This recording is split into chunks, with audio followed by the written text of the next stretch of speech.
I'm Cal Newport, and this is In Depth, a semi-regular series where I interview interesting people about their quest to cultivate a deep life. Today's episode is presented by Defender, a vehicle designed for those seeking adventure in a distracted world. Now, I've been looking forward to this episode for a while, as it's a chance to talk to a writer who I've long followed and long have wanted to meet. His name is Michael Easter. He's a health and science journalist. He used to be the fitness director at Men's Health magazine. He also used to be a journalism professor at the University of Nevada, Las Vegas, but he is most known now for his two best-selling books, The Comfort Crisis and Scarcity Brain, both of which I've read and highly recommend. He's now a full-time writer who runs the very popular 2% Substack newsletter and podcast. I subscribe to it and I recommend it. Now, if you're wondering, 2% refers to the fact that only 2% of people take the stairs instead of the escalator when both options are offered, even though research shows that taking the stairs would significantly improve your longevity. This concept encapsulates a lot of Easter's writing, where he looks at the sort of common sense, but no nonsense, evidence-based advice for how human beings can get the most out of their body, live healthy, live fit, get the most longevity out of their time here on Earth. Now, in this interview, I have two purposes. One, I just want to learn his advice, the type of stuff he writes about in his newsletter and his books.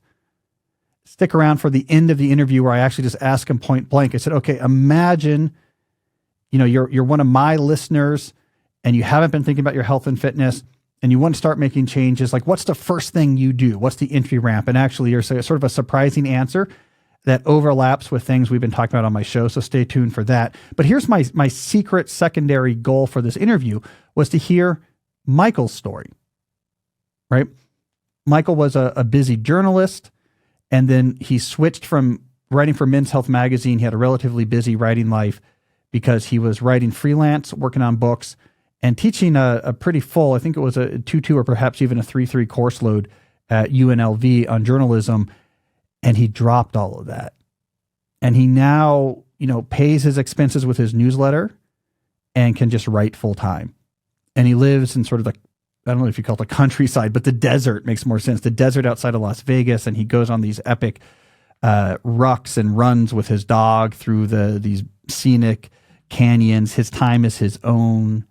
He can write what he wants to write in his books because his newsletter covers things. I mean, he's cultivated a deep life, and I'm interested in his story, and I take him through his story, how he got from working for Men's Health out of college to where he is today, including, by the way, a very meaningful first stop with substance abuse. And it was in him kicking substance abuse, in him learning about himself and how to do that this more crystallized version of the deep life that he lives now is formed. So I think his tale is fascinating. So you're going to hear his story and you're going to hear his advice. Now, here's a side note, little insider knowledge. When I interviewed Michael, the interview you're about to hear, this was 2 days before me having to go in for a surgery. Actually, the first surgery that I had ever gotten. Spoiler alert, I survived, because I'm recording this intro after the surgery has already happened. But I was in a mindset when I was talking to Michael where I was thinking about and taking seriously my health and fitness in a way that I probably hadn't been before. You might pick this up in the tone or the approach to my questions, but I was eager to learn. And I have come on the other side of that surgery with a lot of big plans in motion to reprioritize the type of things that Easter talks about. As I'm now in middle age, this stuff matters. It's going to give me a massive return potentially for the decades that follows. So I'm coming into this interview in a vulnerable state and in a well-timed state to receive this type of wisdom. All right, so this interview, extra matter to me. Anyways, I think you'll like it. Before we get to it, I want to say a word about today's presenting sponsor, which is Defender. Our presenting sponsor is what allows us to present the interview that follows with zero commercial interruption. The iconic Defender line of vehicles has been reimagined for a new generation of explorers. The Defender 90, 110, and 130, which can seat up to 8 passengers, all maintain the legendary off-road capability for which Defender is known. but now combine that with legendary new on-road capabilities and comfort as well. Talk a little bit about the construction of these cars. Aesthetically, if you've seen these things, they feature really compelling proportions and precise detailing. I mean, I just love the look of this line of vehicles. I always have. If you learn from the engineers about what's going on sort of underneath these nice aesthetics, you figure out that they're built with a tough, rigid body design that helps add to their famous durability. So this is a very sturdily made car, but also is beautiful to look at. So in other words, we think of it as a good-looking car that performs, perfect for finding adventure as you cultivate your own vision of the deep life. So visit LandRoverUSA.com to learn more about the Defender.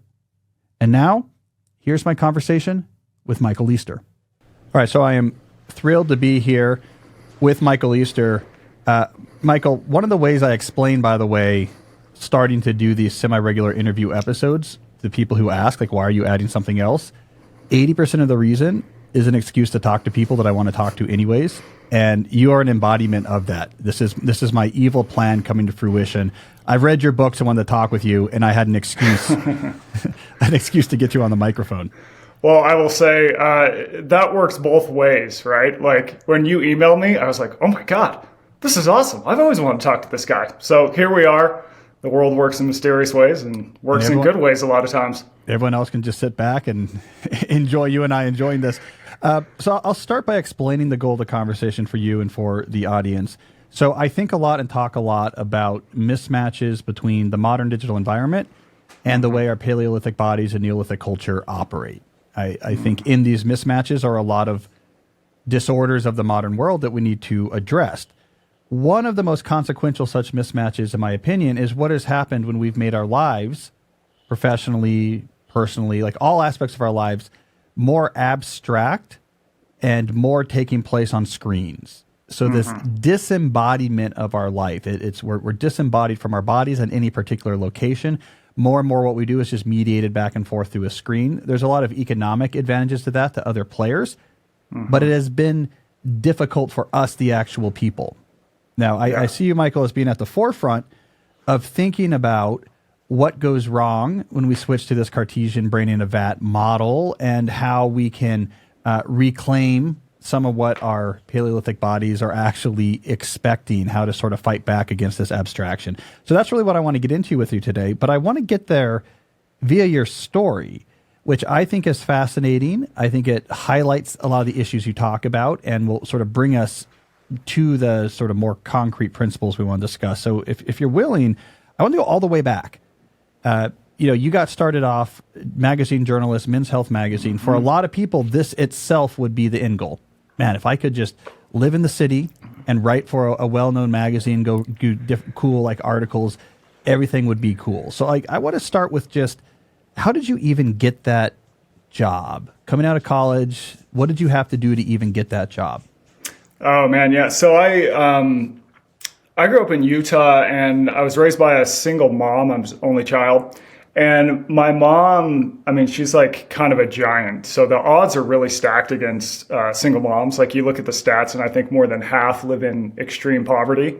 But my mom, I mean, she's just like driven, super smart. She usually reads like at least 50 books a year.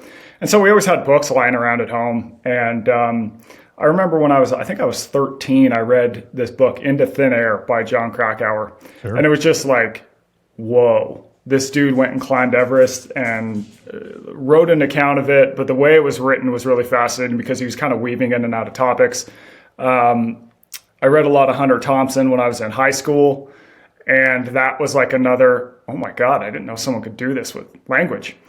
Now, when I went to college, I'd always been this book and magazine junkie, but it just, in my mind, I'm like, no one is actually a writer. Like, no one actually does that job. And if they do, they probably live in their mother's basement. Yeah. And so my plan was to do like a business law degree, maybe work in natural resources, because I've always been kind of outdoorsy. But I ended up taking this. It was a nature writing class, and it was just like, oh my God, this is what I want to do with my life.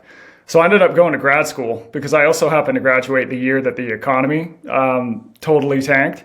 And so for my class, my graduating class, it was like, you're either going back to your parents' house and you're going to work some random job you don't want to work as you look for your real job, or you can go to grad school.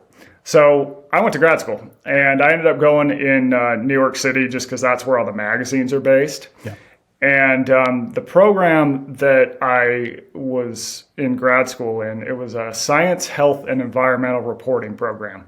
So really, really focused on writing about different topics in science. And even in that class, though, I was a little bit different in that, like, most people took their internship at Scientific American, but I took mine at Esquire just because the writing in that was like to kind of get a little bit down the rabbit hole, that was during the David Granger years. He was the editor-in-chief, and the writing in that magazine was just so good. Like, so good. These features that just blow your mind.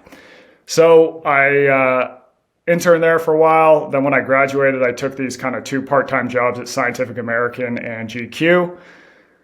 So when you looked at my resume, I had on one hand, I had these dude magazines, and on the other hand, I had this science magazine, and a job opened up at Men's Health, and they were like, well, we pretty much write about science for dudes, so you seem like a good fit. And yeah, I took that job, and what was nice about that job too, kind of getting back to this theme of mismatches, is that I'd been living in New York City, which that was fun for about a month until you realize the place just drives you crazy, and humans aren't necessarily designed for 24/7 noise, light, never-ending energy. And Men's Health was actually, their headquarters was in this little town in Pennsylvania that was like an hour and a half away from New York City. So I was able to live there, and I would occasionally go into the city. We had an office there, but it was like once every 2 weeks. So that was also another big upside of that job. And yeah, I worked that job for about 7 years. And yeah, it was pretty good. I learned a lot there. I mean, that was the big thing. I learned a lot there. Where was the town in Pennsylvania? So the town that we were in is called Emmaus, and the closest town that people would know is Allentown. Okay, I didn't realize it was based out there. So were you living in like a house at that point? I mean, there's not really a lot of apartments out there. I was living so it's a lot of kind of like row houses. So when I moved out, I remember I had moved from a apartment in Hoboken, which was like 1 bedroom. It was like $2,000 a month, and I moved out to that area, and I had this place that had like 2 bedrooms. It had a backyard, and it was $800 a month. And it was just like, oh my God, why did I live in New York at all? Yeah. What was I trying to do? Yes. Okay. So now you're at Men's Health. What's that job like? So when you're, I don't know what the word would be, but when you're new, I don't know if it's junior reporter or whatever it was, but what is the day-to-day of magazine journalism in the first decade of the 2000s?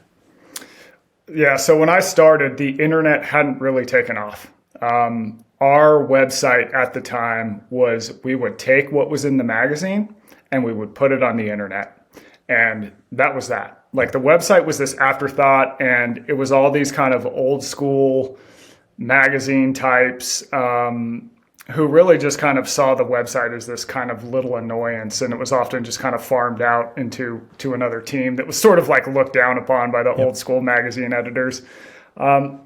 But I was mostly on the magazine side. That eventually transitioned, and the job was really developing ideas and then just reporting them out. And also, of course, because it's a magazine, like, your presentation is so much different than it would be online or in a newspaper. So it's nice because I could get creative, come up with weird ideas. And I will say, I mean, the first 3 years, probably 4 years of my career, was me basically just realizing that I sucked. Yeah. Like, I went into that job, I had my fancy graduate school degree, and I thought, oh, this is going to be great. And I remember I had to do this section that was called bulletins back in the magazine, where you would summarize studies.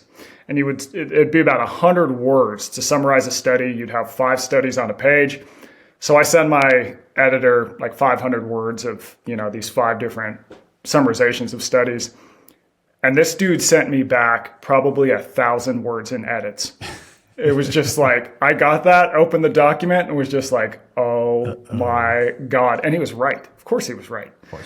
And it was just, I mean, that first 4 years was just really figuring out like how do you write? How do you write in a way where you're presenting information that is pretty complex in a way that the average person can immediately understand, but also use, right? Because Men's Health is a service magazine, meaning that when you read something in that magazine, there's an implicit takeaway about how do I use this in my life?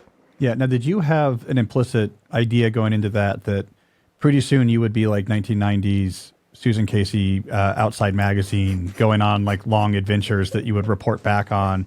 Like, what were you thinking? Like, I've heard, for example, at Columbia Journalism School from my friends who went there years back, everyone's goal is to write long form for the New Yorker. Like, this is what I'm going to do out of it. But, only 3 people end up doing that. So what was the dreams versus reality when you started doing magazine journalism?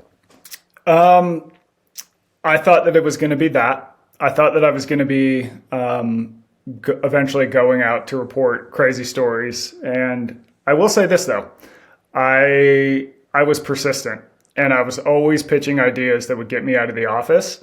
And luckily, they said yes to quite a few of them. It's like once I pulled off one that was that worked pretty well. I pitched this story where I was going to go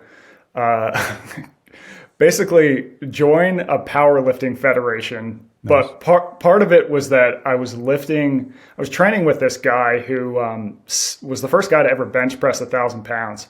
Right. And his gym was this. It was in the middle of the woods. It was this rundown old garage they converted. This guy was the most giant human being you've ever seen. He had a mohawk that was pink. There was about 5 pit bulls that were running around the gym. Every single dude in there was like a bouncer in a motorcycle gang. And I roll in, 6'1", 170 pounds with my notebook, like, hey guys. And the story just worked because it was just so funny that I was in there. And so after I did that, I would say the editors became a little more amenable to sending me out to report pieces. And that's really what I lived for. Like the day-to-day in the office, it was, it was what it was. But if I could go out and meet people, get out into the world and just meet these weird subcultures, that was my jam. So what was your interest, coming out of college, coming out of grad school? For example, were you outdoorsy at this point or not? Were you into fitness at this point or not? Where was your, like, why did you want to get out of the office? What was it that attracted you? What type of activities attracted you? I would say big picture, what attracted me is I've always just been interested in people and subcultures and ideas. My own personal interest is that I've always been pretty outdoorsy. Yeah. Grew up in Utah, so you kind of have to ski or snowboard and spend a lot of time mountain biking. And fitness-wise, I'd been mildly interested. Like I always worked out, but it was kind of like it was what it was. But I did actually become a lot more interested in health and fitness by taking that role, just because you start to unpeel a lot of layers and you go, oh, this is pretty interesting. So then in the comfort crisis, you talk about how this dream job began to unravel, or how you began the struggle. So what happened there? Well, I think that I'm a person, like I said, I like to get out. I am happiest when I'm outdoors, arguably maybe doing something a little extreme when I'm in a weird place where there's kind of there's a lot of stimulation going on, right? Like I'm just one of these people who I just kind of need stimulation. And there could be long stretches of that magazine where I would just go into the office at 9, you stay till 6, and eventually you're kind of doing the same thing over and over. And eventually when I send in those study blurbs, I get no edits back because now I've perfected that. Like now I get it. Yeah. And so it starts to kind of become, all right, I'm standing behind this. Of course, we all had standing desks at Men's Health. I'm standing behind this screen from 9 to 6 every single day. I can pretty much predict exactly what is going to happen. I'm indoors. My office for most of the time didn't have a window. It took a while for me to get a window. That was a big day. And it just kind of, it just starts to kind of be at odds with what I think fundamentally made me excited to get up and go to work every single day. Even though I would occasionally get those reporting stories, to your point about asking about what was magazines like when you first started, the funds for those kind of stories started to kind of go away as the internet rose. And there started to be more of the magazine became this sort of second thing to the internet. And on the internet, especially as I was probably the last year of my time at Men's Health, we figured out, if you run these crazy headlines, you can get clicks. Yeah. And the place started running stories that literally had nothing to do with health. And it was all just about getting people to click. And I'm just like, what the hell are we doing here? What do you do? Just a quick aside question. What do you do for 6 or 9 hours at a day? Like what are you doing as a journalist? That seems like a lot of time. Are you writing that whole time? Like what happens in a 9-hour day? I mean, the capsules take you an hour to write. Maybe you're writing up a story. As someone who writes and does a lot of other things and has to fit it in, I'm fascinated. Just as an aside, what was happening on your computer screen for 9 hours in that windowless office? Dude, I mean, you know this more than anyone, that a person can't really crank out great writing for more than like 4 hours would be my absolute max, and that's if we're on a run. Yeah, for a few days, maybe. Yeah. Yeah. And then beyond that, it's like maybe you're getting in 2 hours of solid writing a day. I mean, and the thing is that there was kind of this old school, almost like Mad Men mentality coming out of the magazine industry, where it's like you show up at 9 and you leave at 6. Yeah. Doesn't matter. And so how do you fill that time? We would have these meetings where we would go sit on these couches in the main room and we would come up with headlines for stories, right? So we'd put all the stories, like print them out, put them on the wall, and we would come up with headlines for individual stories. And I am not kidding you. We could take 1 hour going back and forth about a headline that was going to be on a 1-page story. And like people just throwing out ideas. And really it was just dudes sitting around BSing because we needed to fill the time pretending like it was productive. And it was just, sometimes you'd have good conversations. It could be fun, but sometimes you're just going, what the hell are we doing here? Yeah. Oh man. So then how did you talk frankly in your comfort crisis about the alcohol dependency? Yeah. Does that arise in this time? And is this in response to this? What's your disillusionment from work, or is it help create your issues at work? I mean, how did that begin to raise its head? Yeah, I don't think the boredom of the job helped. I'll say that. I think that's one of those topics that's like really complicated, and you kind of start to unpeel the layers of why over time. But I think the fundamental reason that my drinking definitely kicked up while I was there. No, I will say that even the first time I drank, I was like, oh, wow, this makes life more interesting. Yeah. And if 1 is good, what would 2 be like? And if 2's like that, what's 3 like? Yeah. So I always like to say that my favorite drink was always the next one. Yeah. And when you drink like that, you can accumulate some problems. Yeah. And a good sign that you have a drinking problem is that all of your problems are caused by your drinking. And that was totally me. And I think that when I kind of peel back, and it's taken me a while to figure this out, when I peel back, I think that because my life, especially at that time, was really kind of predictable, routine, and rote, and I'm a person who kind of needs stimulation, likes to explore the edges. It's like if I could go back on a weekend to my apartment in Allentown or whatever, if I were to drink, I can guarantee that night was going to be more interesting and more unpredictable than if I were to not drink. Yeah. Right? If I didn't drink, I'd be like, all right, I'm probably going to watch Netflix. Maybe I'll go get dinner. I'll go to bed by 10. If I have one drink, I just go rolling the dice. Who the hell knows what's going to happen here? And so I think that like searching for stimulation and just something else to do that was more exciting was really kind of pushed that and drove that. And like I said, it's like, some people, they do that and they're good with 3. I was never that type of person. And that eventually just led to, a lot of problems in my life. And I kind of had to figure that out. So you have all this going on. And this brings us to the point that my listeners are often really interested in, which is both the practical and psychological reality of when people began doing intentional lifestyle crafting, right? Mm-hmm. And so we're getting to the point now where some relatively large changes happen in your life. And so I'm interested in kind of diving into the psychology at this moment. What were the thoughts that began to crystallize that would eventually push you to do something different? How can we understand you beginning to think, okay, I want to change things about my life? What was the thought process that was happening as you were there in Allentown and going to the windowless room and drinking too much? And what's inside the mind of Michael Easter that began to push you towards, let's change some things? Yeah. I mean, I wish I could say that I had this planned out at the time. I didn't. But I think really when you look at addiction, it's basically choosing a short-term benefit at the expense of long-term growth. That's really how I see it. And so for me, it's like I needed something to just like feel something. And alcohol gave me that. Now, eventually, the downsides of alcohol, they begin to really outweigh any of the benefits I'm getting.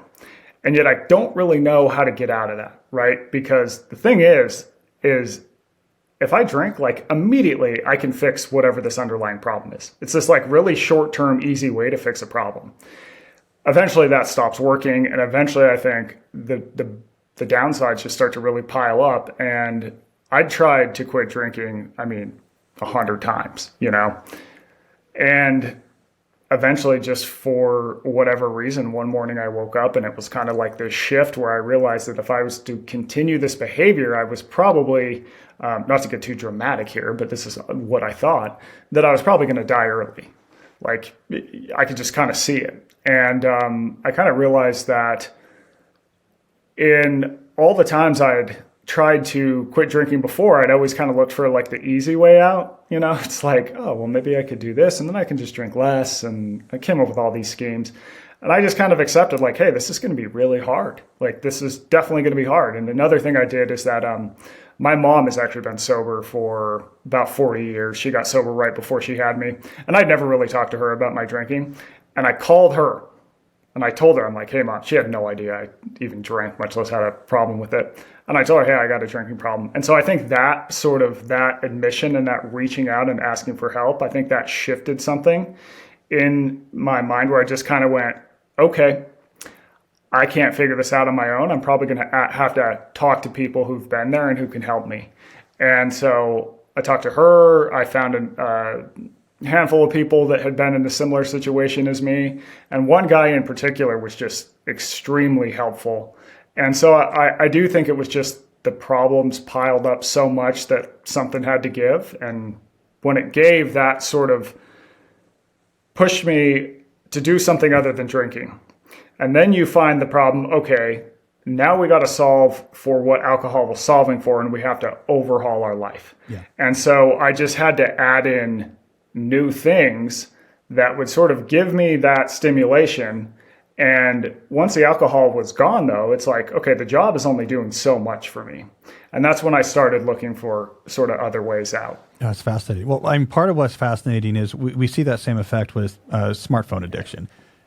Much more attenuated. Yeah. But this comes out of my work, is that people who succeed in drastically changing their relationship to their phones do so because they aggressively invest in alternatives.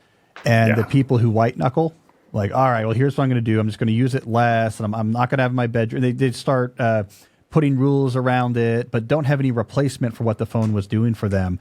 They all go back. So there's an interesting parallel. So did you try, in trying to replace this with other stimulating activities while you still had your job at Men's Health, what type of things were you trying at first before you made the decision, I need to actually change my job itself? This was outdoors activity, like getting back into mountain biking. Like what were your first steps towards adding, like recasting your lifestyle? Yeah, if I can think about a few of them, I started hanging out with other people that would kind of if like I was the type of person that like I would just kind of hang out either with my girlfriend or alone. And then on the weekends, I might have some friends come in from college, and, our sort of thing we do together is just go out and get crazy. Yeah.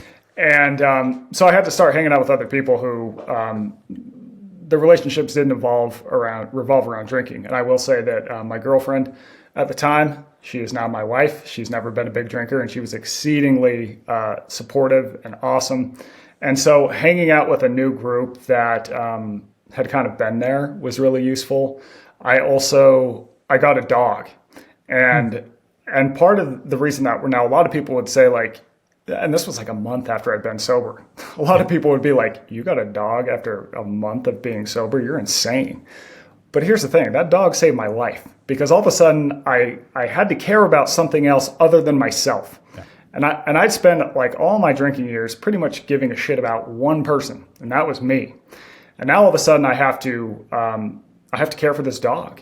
And so what that did, and I also got a German short hair pointer, which is a hunting dog that needs a whole hell of a lot of exercise. Yep. So I would have to get up early. I would have to take that dog every morning before work. I would take the dog to this park that was out in nature.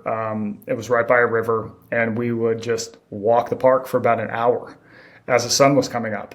And that was like this new way of saying like, oh, there's like something here that had kind of been removed from my life in drinking, but is kind of giving me this deeper thing I need that's making me happy, really. And so that was super useful. And then I started exercising more. I started like on the weekends. I would get up early and I'd go for a hike. I'd go for a long bike ride. I'd go do something, and that gave me a reason to go to bed on time and to like not drink. And if I ever really wanted to drink, which I was lucky that I will say a lot of people have fits and starts. When I was done, I was done. It was like, we're going for this. You know what I mean? Like I didn't have like urges to go out and drink. And I will also say that over time, the times that I have thought I've missed alcohol, when I unpack that, it's really that I miss the context of the drinking. And that's that you're with friends, you're able to let loose. And I was like, oh, well, do you really need to have 2 drinks to let loose? No, you can just let loose without having alcohol around. Yeah. And so I think it's just like kind of this long process of self-discovery where you have to, but if nothing changes, nothing changes. Yeah. You got to start making these big, deeper changes. And I think you see that, like you said, as a theme from getting out of any behavior that you are overdoing that is hurting your life. Like you got to change something. So then what caused the evolution in your relationship with Men's Health? It's not that you stopped writing for them. I mean, even your Guy Fieri article is not even that old. And I've looked through your bibliography. There's periods where you'll write 6 or 7 articles freelance for them. So when it comes to that particular professional transition, you've now been exposed to other things, just to use like the terminology my audience knows. You've been exposed to these other lifestyle factors that are resonating. It's the time outside, the caring for someone else, the exercise, the deeper connections with community. And so suddenly you're gaining this insight into what resonates and what doesn't. What was the sequence of changes you made to your actual professional situation, and how did that unfold? Yeah, so I was probably at the magazine for about maybe 2 years when I was sober. And so I think after, I sort of go through the most acute period of, white knuckling, as they call it, of sobriety. Then once I was through with that, you realize, okay, well, I'm still in this office. It's still boring. Nothing has changed in the magazine industry here. And so I knew I loved the writing aspect. Didn't love the standing at a desk in an office behind a screen all day. Did like getting out in the world and reporting. And having interesting experiences, meeting interesting people. And so for a while I thought, well, maybe I just need to find a new career. I kind of looked around at some different things, applied for some jobs, kind of got deep into them, but they didn't work out. And eventually it occurred to me, we started talking to my now wife, and we decided, all right, let's try and move somewhere maybe I could freelance, because then I would only be writing, but it would be more on my terms. And then it popped in my head, oh, well, I know I can only write well for about 4 hours a day max. So what could I do to earn income and have a safety net in those other hours of the day? Yeah. And I'd always thought it would be awesome to work at a university in a teaching role. And it occurred to me, like, well, if you teach journalism, like, your research is continuing to do the work if you're in the professional position, like a lot of journalism departments have. And my wife and I, and this is crazy how this worked out, my wife and I had identified either Phoenix or Las Vegas as somewhere we wanted to move. Why? And that's... I don't mean that in like a dismissive way, but in like a very curious way, because you're both East Coasters, and that's like a very specific decision. Totally. So I'll tell you why. It's because we wanted to move west, and she said no snow, and I said no California. And so that kind of left us with, all right, we got like maybe certain parts of Texas, but definitely Arizona, definitely Las Vegas. And we had come out to Las Vegas for some reason or another, and we're like, oh, wow, this is actually a really great town. The Strip is what it is. Some people love it. Some people hate it. I personally love it for the people watching and the fact that it's just like this big human behavior laboratory. Yeah.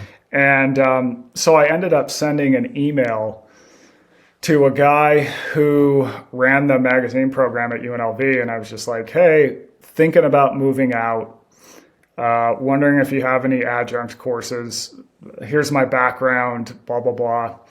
And it just so happened that they were looking for a full-time professional instructor to teach health journalism. No. Because they just opened a medical school. Like, they hadn't even advertised the role. And he forwarded my email on to the head of the department. And literally a week later, I went in, I interviewed. And a week after that, this would have been December, they said, okay, we'd like to hire you, but can you start in January? And so we were like, all right, fire sale, just like pack up the house. We're driving across the country to move to Las Vegas. And that was that. And what were you looking for? Like, what were the properties the job had that made you say, yeah, let's roll with this? I think that it was the ability to continue to write for magazines, to do just the writing thing. And also, I think the uncertainty and the learning that would come with the teaching aspect of that job. Yeah. So I was teaching 3 classes when I started, and then the other half of my job was continuing the writing, so the university could have people who were actually doing the thing in the department, because there weren't many in the department when I started. I think I was the only one. So that's a reduced load because they wanted you to write. Correct. Yeah. So it would have otherwise been like a 4-4 or something like that, or it would have been a 4-4. Yeah. They had me do 3 classes, and then the professional work filled in that 4th spot. And you had a nice thing about these jobs is it's the opposite of the standing desk 9 to 6.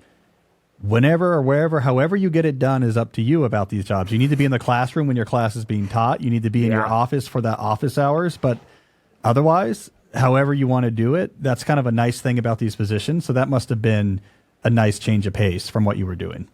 Oh yeah, because I was coming from the magazine world where you have all these 60-year-old guys who were going, no, you come in at 9 and you leave at 6. That's just what you do. And so it gave me a lot more freedom, and I think that that was good for me. I could, go explore Las Vegas. I could work reporting trips around my teaching schedule. What was a typical day like? Like, how did you work out your schedule? Yeah, over time. I mean, when I first started, they were kind of just like, here's your schedule. And I was in 4 days a week. You were prepping a lot probably and all that. Prepping a ton when I first started, I didn't do as much writing as I wanted, because that first semester was really, we got to figure, how the hell do you do this? I mean, it was hilarious too, because I'd never taught. And I said, okay, like, what do I do? And they go, okay, well, your class, and they gave me the names of the 3 classes. And I said, okay, great. So like, is there an instruction handbook on how to do that? And they go, no, those are the names of the 3 classes, figure it out. I was like, okay. So that was a lot of time figuring it out. But once I had figured it out, obviously a lot of that time frees up, and I could then start to focus start to focus more on the writing. But I did love the teaching element, just interacting with young people. And I like that it forced me to have to think about why I did the things I did in my writing work and reporting work, So someone, well, why do you do that? And you're like, oh, that's a good question. Why do I do that? And then you have to unpack your thinking, and you find some flaws in it. It strengthens ideas. Maybe you start to see, how could I do this better? And so, yeah, it was a lot of fun. And what year was this when you started in Las Vegas? This would have been 2017. Oh, that's interesting. Okay. And then so between your two books, there's like several really large scale reporting trips mentioned, right? You have investigating the rising drug trade in sort of post-war Iraq. You have your time in Bhutan. Where do those larger reporting trips that you then use in your books, where do those fall in this timeline? Was that while you were still in Allentown, or these you found a way to do these longer form pieces once you're in Las Vegas? Yeah, those are all when I was in Las Vegas. Now, I will say the Arctic trip, I was blessed to have a good head of the department, and he was like, okay, so you have to be in the Arctic from basic all of September. And we should explain this is the structuring story of if we're thinking of the right story, of the comfort crisis, when you go on an elk hunting trip in Arctic Alaska that was not comfortable. In a very specific way. Okay, and that trip, was that even for reporting or at the time, or was that just you wanted to do it? Yeah, that was for reporting. Okay. So I had done what happened with that is I had done a magazine article for Men's Health that was a profile of the guy Donnie Vincent, who I was in the Arctic with. He's this sort of, for listeners, he's this backcountry bow hunter and filmmaker who's really, I think, changing the face of hunting, how it's perceived, how it's practiced, and just a really deep thinker in the space. And so I had profiled him and done this short hunt with him, and I realized that piece could probably be blown out into a book. I mean, there was just so much that I wanted to write in that story. And of course it could only run at 4,000 words or something. And so from that piece, I ended up pitching the book to publishers. And as part of that, it was, okay, the overarching narrative is going to be this 30+ day journey I take into the Arctic on a hunting trip with him to sort of get into these fundamental discomforts that humans faced every day in the past that we no longer face anymore, that can be healthy for us. And so I pitched that, and once the publisher bought it, I had to go to my head of the department and be like, hey, I got to be gone in September. Can someone just fill this like one class I have? And I was able to like get the others online just for the month. So I had 2 that I was able to put online for that month and then come back in person. And I had one that was just a lecture every week that my department head, he had taught the class before. And so he was like, all right, I'll get it for you. And he's just a saint to do that. But then the other trips, I would just plan those during times I wasn't teaching. So, I mean, it's interesting to me that the type of reporting you wanted to do all along, you really started doing after you weren't a full-time employee of a magazine. Is that, right? So how did that, I guess there was still, maybe like the pay wasn't great for the pieces, but people were still willing to take long form reporting like this. But if you were on salary, they're like, no, we need 7 articles a week from you for the web. Like how did that happen that you began doing the reporting that you really wanted to do after you left being a full-time journalist? Yeah, well, I mean, the answer is that if you're on salary as a editor, writer, they want you in the office a certain amount of time. I mean, you can only leave the office so much because you've got a million different tasks. Yeah. The budgets are kind of constrained, and frankly, they would rather just give it out to a freelancer who has ample time to spend to doing these crazy reporting trips. So I almost kind of left the magazine and took on the role of what would be a freelancer. And what was able to fund those trips was the book advances, basically. Right, because economically, you can't really make a living doing those long-form freelance pieces. It doesn't work out because you can only do, 2 a year if they're really reported, and here's your $6,000 or whatever for 6 months worth of effort, the economics don't work out. So Yeah. okay, that's fast. Okay, so then we get to your book. So I love how this is unfolding. So we get to your book, The Comfort Crisis, your first book, and then The Scarcity Brain came second. So you pitch it. You've done a profile already of the main person, but you had not yet done the trip. So if I understand this right, when you did the actual hunting trip, this was after you already sold the book, and you had pitched like, I'm going to go back out. I'm going to go to the Arctic with this character I wrote about over here. Yep. Were you imagining, and I love that we're going to get into this, now we can dive into the book, so it's perfect.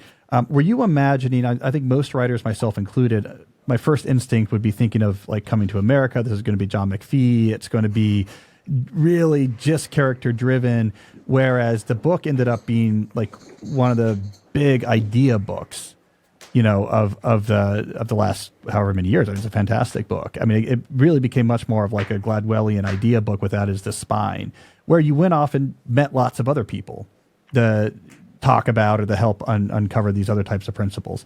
So, how did that evolve from this is going to be me and this character and what I'm learning from this exposure to like, that's going to be the spine of an idea book. It's going to actually, they're going to have a lot of ideas, a lot of science-backed stuff, a lot of actually like talking to other people. And how did that unfold?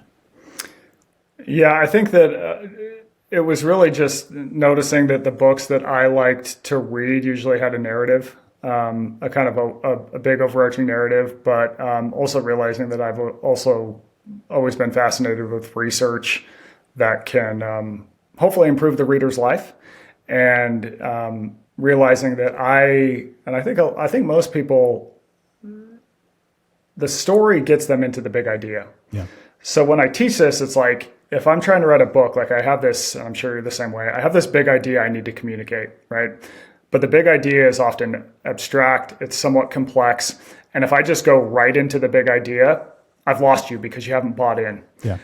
So the story, it almost acts as the vehicle, sort of the expressway into that bigger idea. Because if I can get someone in with a story, they buy into a character. They want to know, the character is in this precarious position. It's like just basic storytelling, and they got to figure things out, and they're learning things along the way. And as the character is learning things along the way, that is to say, me in these books, I can peel off into these bigger ideas where the person will have bought in and hopefully have more interest in the big idea because they've bought into this interesting story that's sort of getting there. Yeah. So then one of the energies I see in the book, and my audience knows it because I've raved about both your books, but about Comfort Crisis in particular, I really thought it was one of the better idea books of the last half decade. And there's a symmetry I saw between it and my book, Deep Work, which was, when I was writing Deep Work, I was also very personally invested in this idea because I was a young professor and I was trying to figure out cognitive life and the incursions into it. And I think that there's an energy that comes into it. And the Comfort Crisis has that as well. You can kind of sense there is this big personal investment you have in these ideas. There's an energy in them, like which sells them as potentially transformative. So you're at this stage of your life when you're writing this book where you've just started making like a lot of changes. You've grabbed the reins of autonomy. What happened in your own personal life in terms of like your habits or how you lived or et cetera? What changes began to come out of working on the book about discomfort? Like what was that feedback loop between the book and then how you were actually living your life? Yeah. Well, I think you're right. And I have Deep Work right here. I think you're right that like a lot of times writers are just kind of figuring out their own shit on the page, yeah. And so that was definitely the Comfort Crisis, like coming out of getting sober, figuring that out. And I think it was this recognition that all the work I did for Men's Health, we were talking about these sort of lifestyle changes that would lead to improvements. Every single lifestyle change that we talked about, it was usually uncomfortable. Right? If it's exercise to improve your fitness, exercise is uncomfortable. Yeah. If it's losing weight, you're probably going to have to eat less. You're going to be hungry. That's uncomfortable. Mental health, getting over your mental health stuff is usually uncomfortable. So seeing that sort of path that doing things that are uncomfortable is sort of a necessary buy-in to improvement, to these greater goods. And having that exact same story in my sobriety, I mean, that's absolutely the most uncomfortable thing I've ever done. But once I went through that, my life improved so much, like unbelievable changes. Like everything got better. Yeah. And so sort of seeing that, and then through my time outdoors, realizing that the outdoors are uncomfortable. Too hot, too cold, everything takes effort. You have long stretches of boredom, like just on and on and on. And then you go back from the outdoors into everyday life, and it's like, oh my God, like everything is so comfortable in our world. And just realizing that shift where I kind of go, well, humans live for all of time walking around outdoors looking for food, basically, trying to keep their kids alive. Nothing was ever comfortable. And then we as a species suddenly we engineer our environments to be comfortable in so many different ways across the board.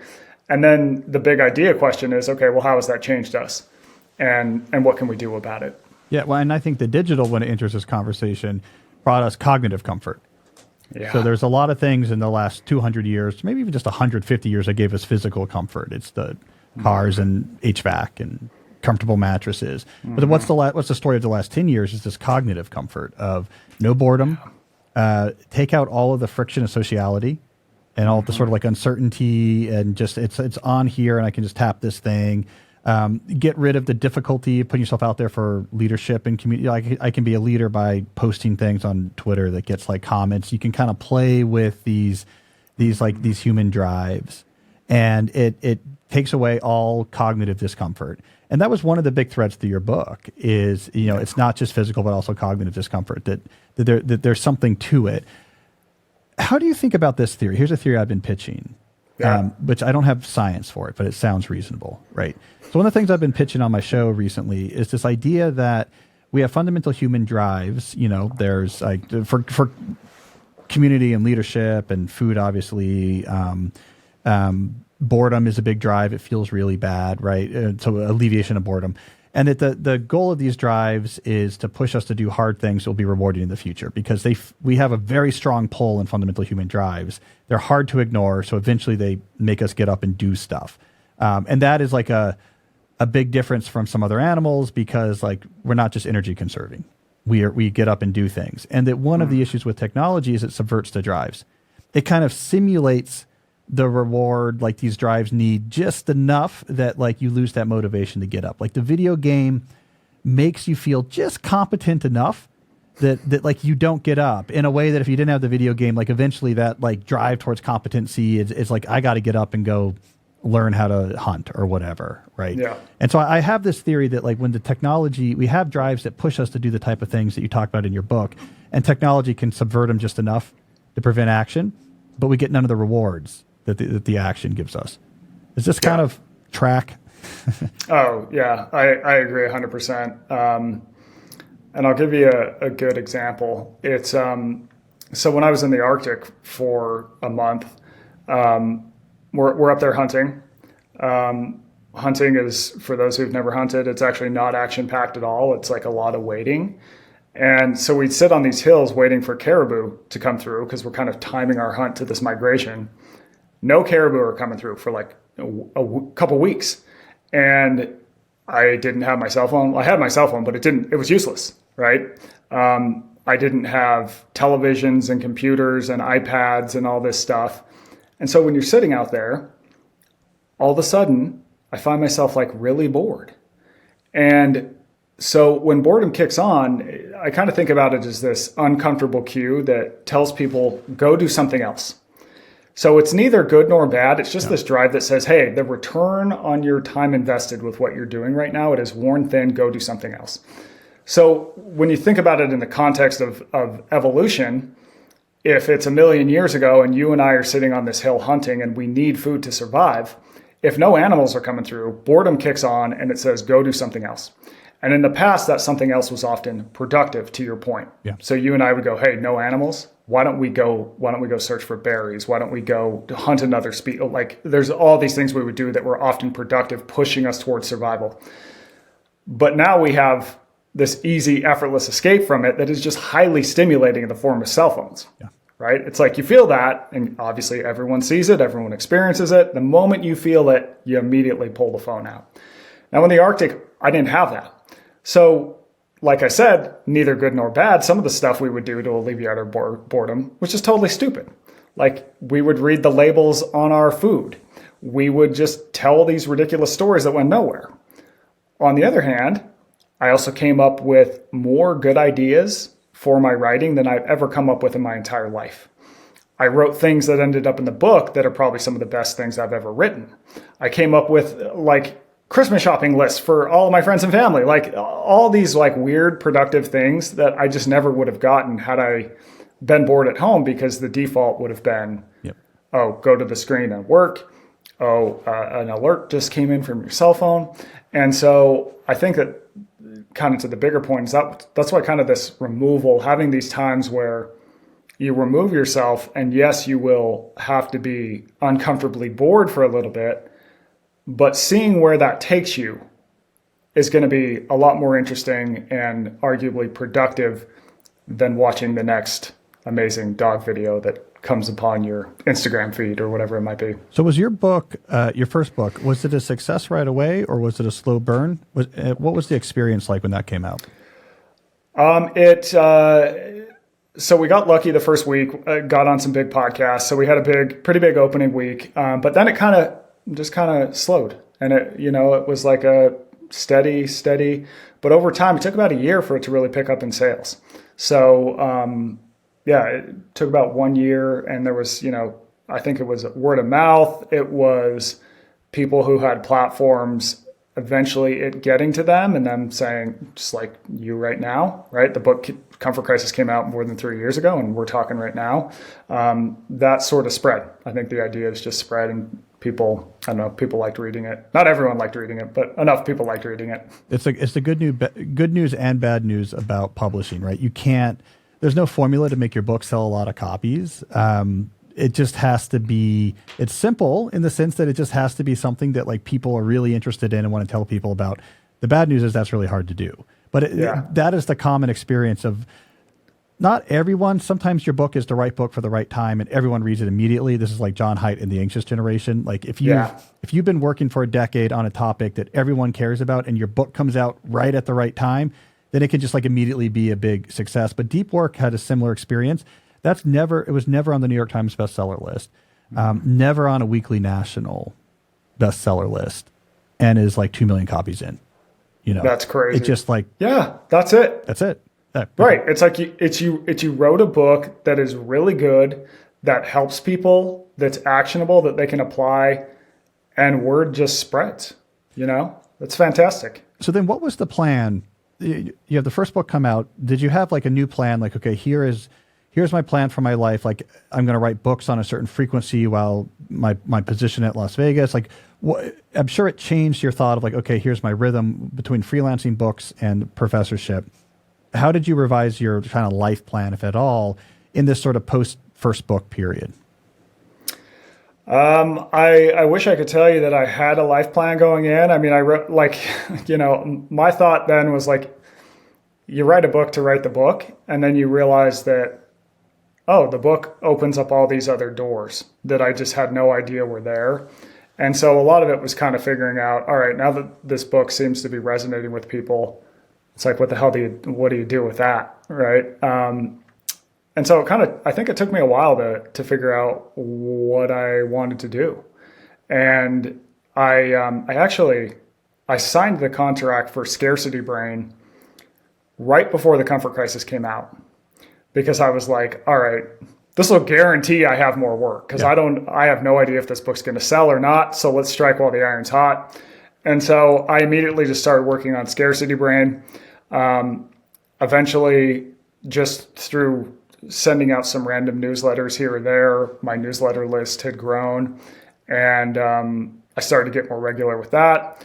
And then I eventually took that over to Substack, and I publish on that 3 times a week, because that allows me to kind of write in real time, right? I'm sure you've noticed that with a book, I love books because it kind of gets to the heart of things, and you get real clear on ideas. At the same time, it's, on a 2-3 year cadence or whatever it might be. And so being able to talk about things in real life, or in real time rather, I think has been useful for Substack. And then how did that start changing? Let me be more specific. Like when did you go over to Substack? When you fixed a regular cadence of 3 times a week? When was that? That would have been May of what year? 23. Yeah. So I've been doing that for about 1.5 years now, coming up on 2 years. And that really was just that I had this newsletter that was going out once a week. I enjoyed writing it. And one of the guys at Substack reached out and said, "Hey, we think you could do a successful Substack. You want to try it?" And I was like, no one's going to sign up for this and pay for this. This is not going to happen. But I was just like, all right, worst that happens is it's not a success. And then I just go back to once a week, what the hell do I care? And so I tried it, and I had this goal. I was like, hey, if I can have this many subscribers in this amount of time, then it'll be a success. And I kind of pushed that. I said, all right, if I can do that in 3 years, then this is worth it. And I think I hit that goal in 3 months.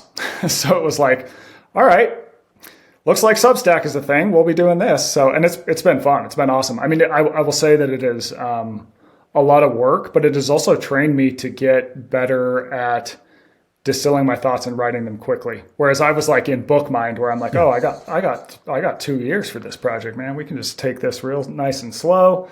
And it has kind of trained me to get faster. So it took me about 1 year to not feel like I was constantly in sort of crazy sprint mode. But once I got it.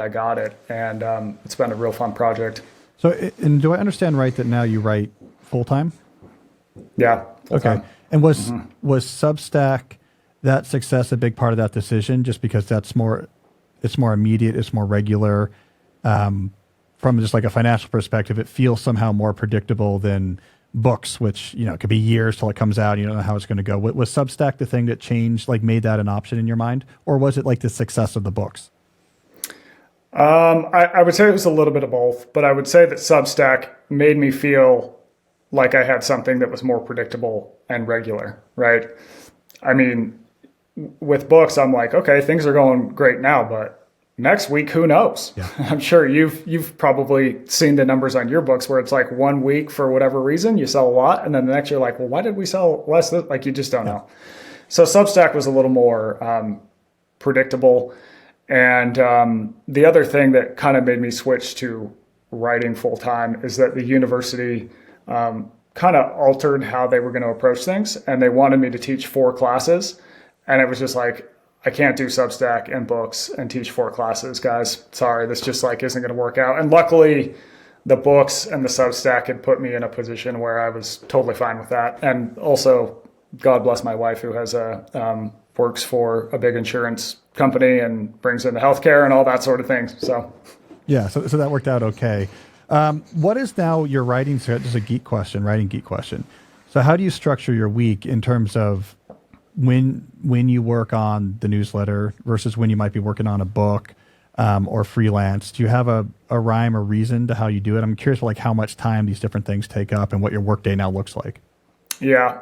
So I'll first say that even if I was a plumber or an auto mechanic or a lawyer, I would still be writing. So writing, I love it. I'm passionate about it. It's my hobby. It just so happens that I'm lucky that it's also the career. Pretty much every day I get up pretty early, usually in between 4 and 5 a.m. And I immediately just start writing. I once read this book called Deep Work, and it told me that finding your most productive time and really guarding that is a good plan. Which I ironically stole from you this morning for this interview, which we're doing. Ironies abound. Only I get to do the deep work. Come on. Yes, you obviously get a pass because you've greatly improved my productivity. I usually will write until, I don't know, maybe 9. So just having that time where it's we're really just focused on the writing has been really great. Do you differentiate between newsletter and book writing? Is it that morning is when I'm writing books and then I have other time for newsletter, or it's just whatever is next on whatever you want to work on next, you're doing it that way? You mix those two together.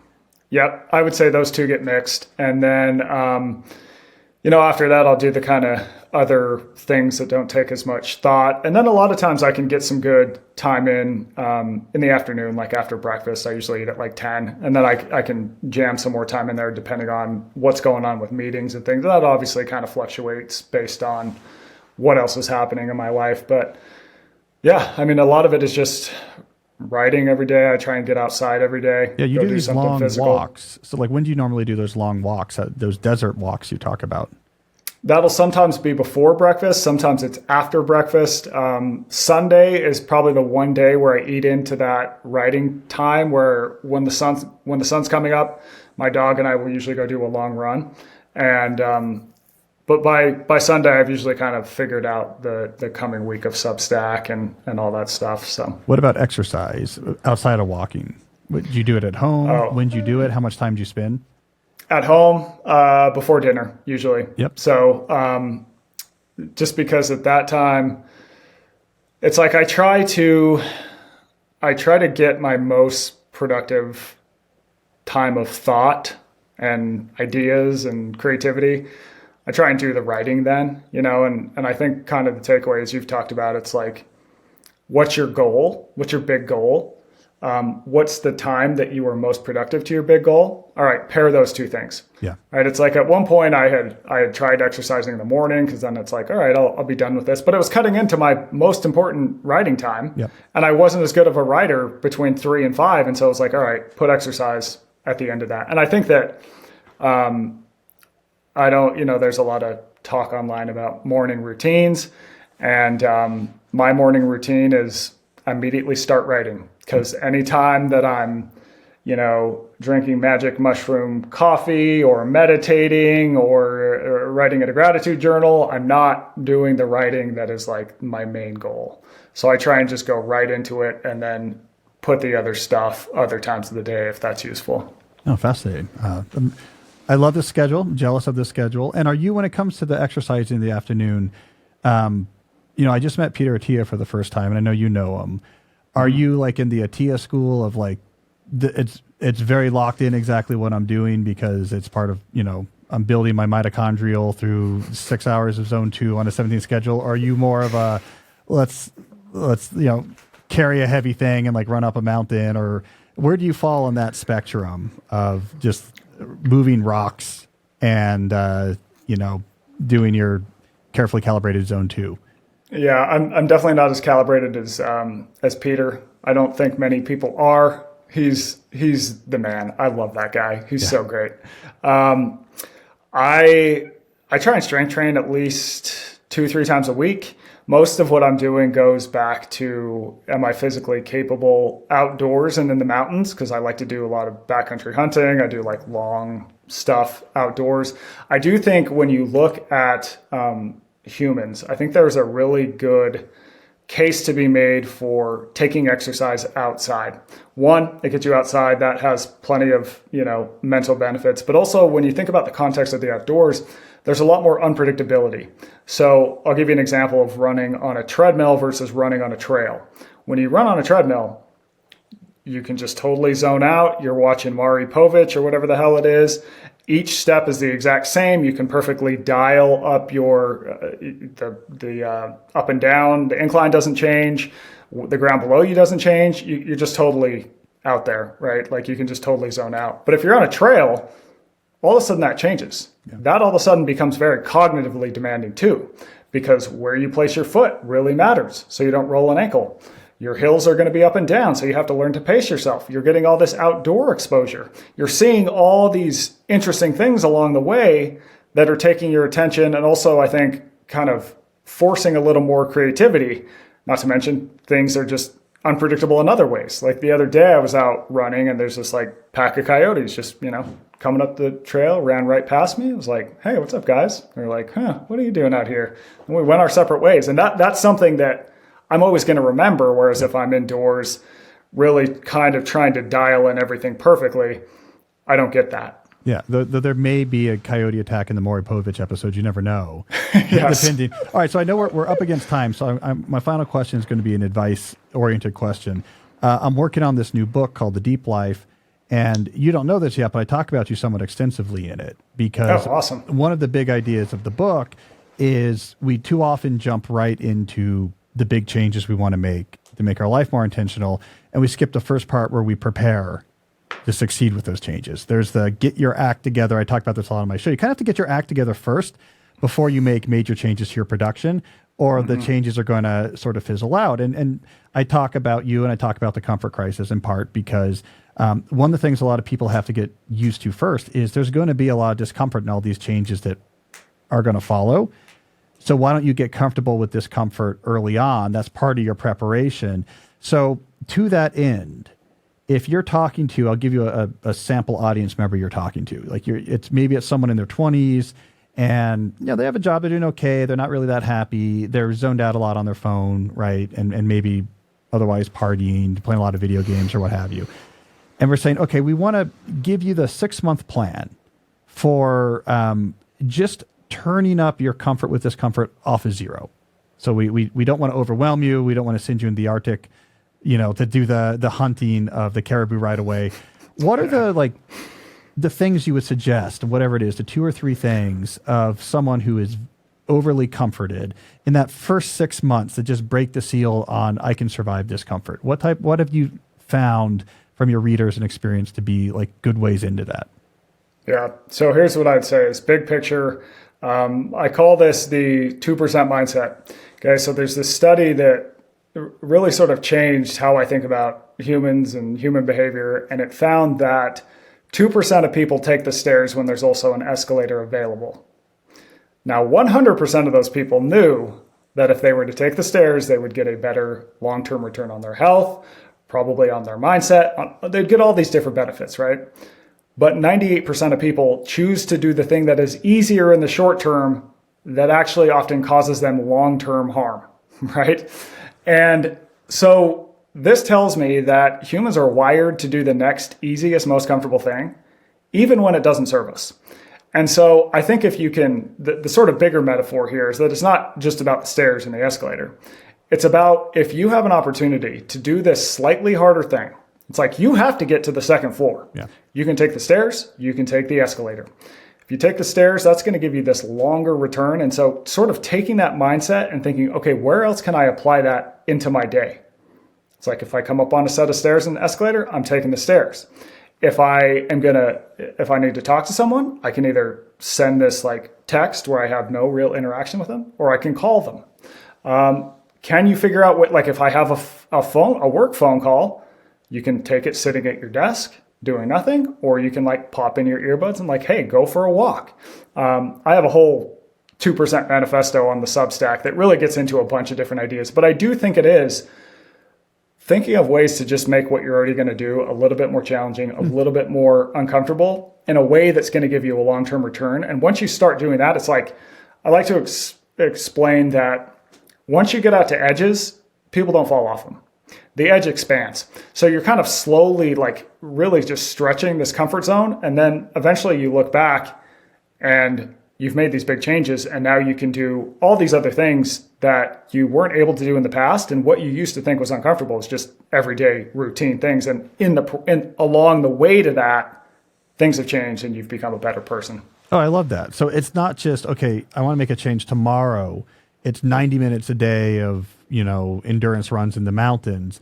It's maybe starting with all of these mild ways throughout the days in which you can choose slight discomfort over comfort in a way that's going to have value. That rewires your brain. That changes your thresholds. And then, as you say, that edge expands. You might find yourself 6 months later now doing something that if you had tried day 2 would have fizzled out. Yeah. So I think exactly. I think in there is a great message for my audience, especially when it comes to the preparation point of the deep life. You'll even find, I would argue for my audience, that the struggles you're having with the digital will get easier by adding discomfort to the analog. And that we often separate these two, like the digital is its own problem and I need to like stop using my phone so much. Oh, unrelated. I should like take the stairs more. I should exercise more. They're completely connected because it's uncomfortable not to use your phone in the way you're using before. And if you're comfortable with discomfort, like, yeah, of course it is. So are a lot of things. So is like the runs I do and this, that's fine. You're much more likely to say that's fine. it's not going to overwhelm me. So totally. And I'll also say that sometimes when I'll talk about this, people will kind of go, yeah, right, just taking the stairs, it can't do that much. Well, one, it's a metaphor. Two, I'll give you a good data point. There was this study that found that people who took, I think it was just 5 flights of stairs a week, they had a 30% lower risk of all-cause mortality. Like, we've engineered so much discomfort out of our life that just adding a little bit back in, especially if you're like the most comfortable, it has huge outsized returns. And it's not to your point, it's not interrupting your life. You're not going from, well, I used to do nothing and now I'm doing 90 minutes of zone 2 and this heart rate. It's like, no, you're just doing something that you were already going to do. You're just making the slightly more uncomfortable version that's going to give you these big benefits and not upending your life. Yeah. Well, I love this. Well, Michael, this has been fantastic. For my listeners, the books are The Comfort Crisis and it's The Scarcity Mindset. I have that right. I actually read Scarcity Brain. Scarcity Brain. Yeah. I've read both, Scarcity Brain and The Comfort Crisis. The Substack that Michael's been talking about is at 2% PCT, TWOPCT.com. It's also in podcast form. So I subscribe, Michael, so I know about this. Amazing. You can read it, but also you get the subscriber access to the podcast. And if you want to decide whether to be a paid subscriber or not, is it 1 out of 3? What is the free subscribers get? 1 out of 3 articles a week. Yep. So Monday is always free, and then Wednesday and Friday I try and give some useful information. So if you're a free subscriber, you still get Wednesday and Friday. You'll get a little bit of useful information, but paid subscribers kind of get the full boat on Wednesday and Friday. That has like all the deeper stuff. Yeah, and I'll often find myself maybe seeing your email in my inbox, like, oh, I'm interested in that article, but I'm in a hurry, and then later if I'm doing a workout, there's the podcast version. It's like, great, I'll just listen to it, which I think is a nice touch. All right, well, Michael, this has been fantastic. Loved having a chance to talk to you, and thanks for sharing. Thanks for sharing your wisdom. Yeah, thanks so much for having me, man. This was great. All right, so there we go. That was my conversation with Michael Easter, presented by Defender. Visit LandRoverUSA.com to learn more about Defender. All right, I really enjoyed that interview. I love the mix of Michael's story plus his advice. I think just hearing Michael's story actually helps us learn a lot of the way he thinks about the things he writes about. We see where his advice comes from. One thing I wanted to underscore here at the end of the interview was that advice he gave at the end, where I said, let's say you're suffering from the comfort crisis, you're a knowledge worker, you're on your screens all the time, you're listening to a lot of Cal Newport, caring about not using social media and having your emails organized.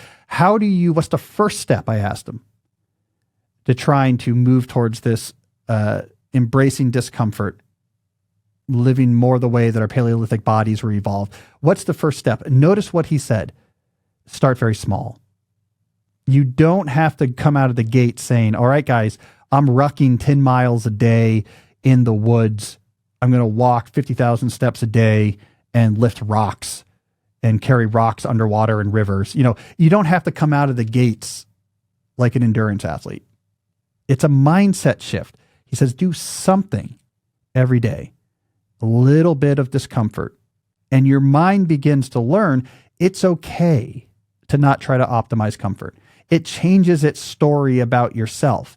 And on top of that new story, you can then weave over time a life that much more aggressively engages with the health and fitness tips that he gives later on. This is very similar to the discipline ladder concept we talk about on our podcast, where I say, look, discipline is not a personality trait you're born with or not. It's also not something you turn on or off binary. It's a belief you have about yourself. I am a disciplined person that you build through evidence, and the discipline ladder says start with something simple. That helps you begin to rewrite your story. So like I talk about daily metrics. Have a few daily metrics that are tractable but non-trivial for the things that matter. Take you a couple minutes every day. But you do those for a month or so, your mind says, I'm someone who's willing to take extra effort on the things I care about. I'm willing to put in extra effort on the things I care about, even if I don't have to, and even if it's a little hard. And then once your mind believes you're that type of person, you can ladder up to slightly harder things. And from there to something slightly harder. That's exactly what I think Michael is talking about with health and fitness here. You start with a little discomfort. You teach yourself discomfort's okay. And then you start laddering. And so it's the the walk before the sun, the 10-minute walk before the sun comes up becomes later the longer ruck, which later becomes the burn to ships workout that Michael talks about on his newsletter every Friday. Every Friday, as they called Burn the Ships, this like crazy workout all of his readers do. So I love that. So Michael and I are in sync. And of course, I love to hear stories of people who have a very similar life to mine. They're academics, they're writers, they're busy, who simplify things and spend time walking in the desert with a dog. Michael, you are convincing me. Don't be surprised if you find me 6 months from now as your new neighbor saying, all right, when are we rucking? I just started a Substack and this is what I'm doing now. Very appealing. Anyways, cool interview. Read The Comfort Crisis, read Scarcity Brain, 2%.com. That's 2TWOPCT.com to learn more about his newsletter. And I hope you enjoyed today's In-Depth. I don't know when the next one's coming, but I'm enjoying this now. I'm able to talk to people I like about. So in January, I want to do at least one, maybe two more. If you have suggestions, you can send those to jesse@calnewport.com. Otherwise, I'll see you back on Monday with the next normal episode of the podcast. Till then, as always, stay deep. Hey, if you like this video, I think you'll really like this one as well. Check it out.